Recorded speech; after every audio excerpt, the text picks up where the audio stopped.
Hello guys, good morning po. Ito po yung recipe natin ngayon. Ayan po, tuna and cheese omelette. Ang sarap po nito. Matagal na rin akong hindi nakatikim nito.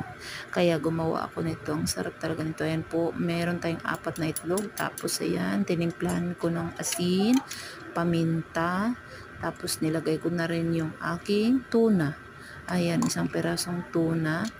Tapos, ayan, minix ko yan. Diniretso ko na dyan sa may itlog. Dapat pala ay hindi. Kasi nga, medyo natagalan ako dyan eh. Medyo matagal pala maluto pag i-mix mo siya. Dapat pala ay inano ko. Kumbaga, inuna ko yung itlog, pinaluto mo na yung itlog, tapos saka na pala yan nilagay. Tapos ayan na po yung cheese ko. Kunti lang po yan. Kasi nag-budget. Sobra lang po yan nung yung ginawa namin nung nakaraan. Kaya ayan po, konti lang yung cheese ko pero masarap pa rin yan. So, yummy ng aking tuna and cheese omelette.